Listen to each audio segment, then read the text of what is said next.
Salut à tous, j'espère que vous allez très bien. Bienvenue dans cette nouvelle vidéo. Je vais vous présenter une nouvelle sélection qui va se présenter à la Coupe du Monde en fin d'année. Et cette fois-ci, on va partir en Asie pour vous présenter un des 5 membres de l'AFC qui va partir en Coupe du Monde, surnommé la Team Melli. L'Iran est aujourd'hui 22e au classement FIFA et vous allez tout savoir sur cette sélection dans cette vidéo. Destination Coupe du Monde épisode 5, on est parti.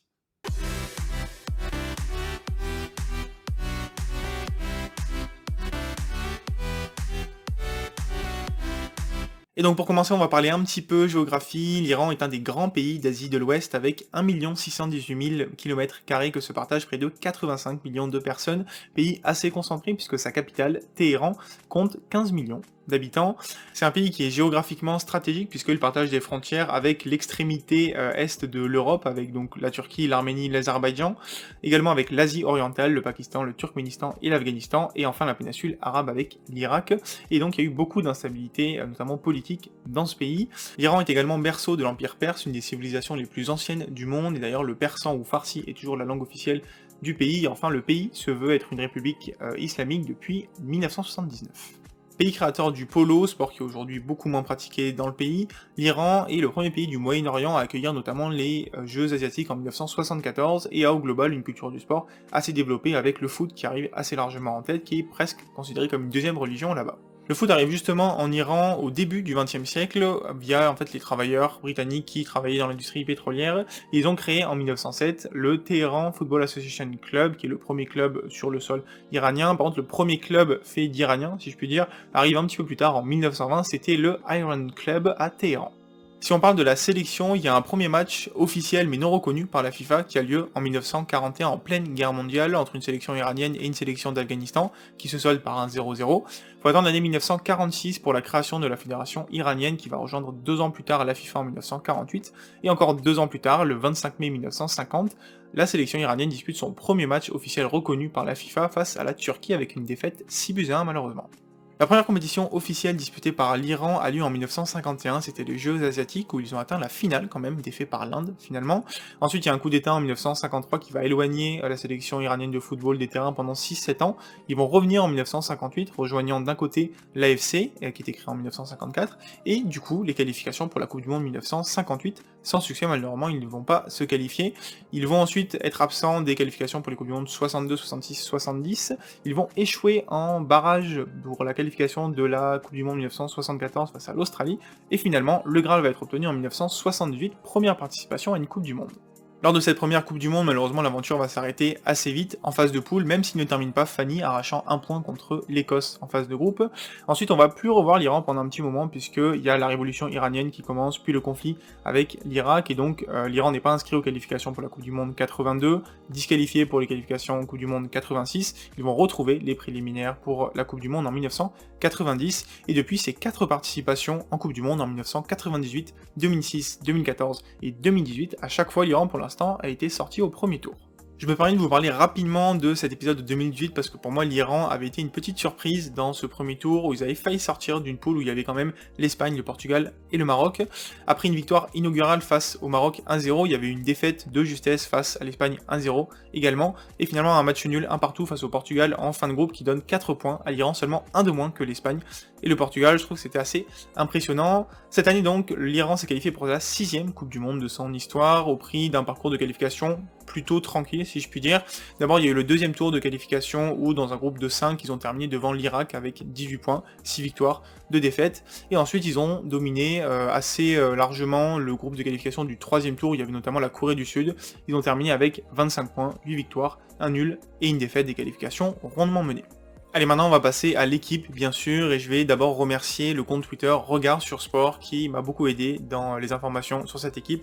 Je mets bien sûr le lien du compte Twitter dans la description. Et donc avant toute chose, je vais vous parler du sélectionneur où il y a eu pas mal de mouvements ces derniers temps, puisque maintenant le nouveau sélectionneur depuis septembre, c'est Carlos Queiroz. Alors nouveau oui et non, parce qu'il a été sélectionneur pendant 8 ans de 2011 à 2019, mais du coup l'entraîneur portugais, donc qui est pas passé pro chez les jeunes mais qui est devenu entraîneur dès 1988, a d'abord beaucoup entraîné au Portugal chez les jeunes, puis la sélection de 91 à 93, ensuite il a entraîné dans pas mal de pays, surtout pas mal de clubs, il a notamment fait le Real de 2003 à 2004, United en tant qu'adjoint de Sir Alex Ferguson à 2 reprises, l'Iran de 2011 à 2019, la Colombie, l'Égypte et donc l'Iran à partir de 2022.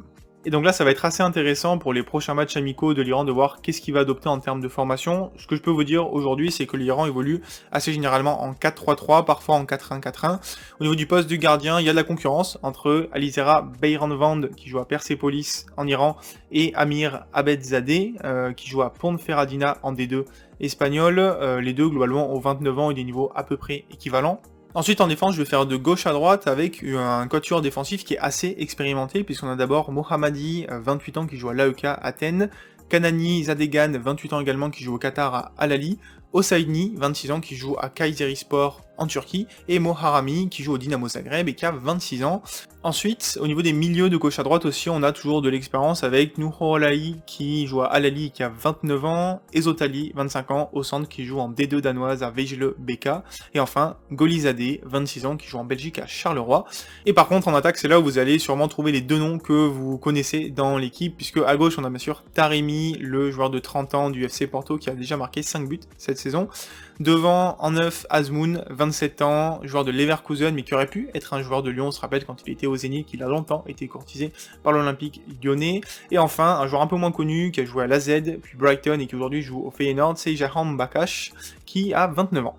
Et au niveau des remplaçants, je peux vous citer notamment à surveiller Khalilzadeh qui joue à Al Ahly au Qatar, Godos qui est assez connu en France puisqu'il est passé par la Ligue 1 mais aujourd'hui il joue à Brentford en Angleterre, et un petit jeune joueur qui joue en Championship à Hull City qui a 21 ans, c'est Sayad Manesh. Et donc c'est le joueur qui m'avait conseillé de surveiller Regard sur Sport, notamment parce que donc il enchaîne sur sa deuxième saison à Hull City en Championship et qu'il avait joué pas mal de matchs en début de saison. Malheureusement, il vient de se blesser après avoir fait 4 matchs, 4 fois titulaire, il s'est blessé aux ischio, il a été opéré.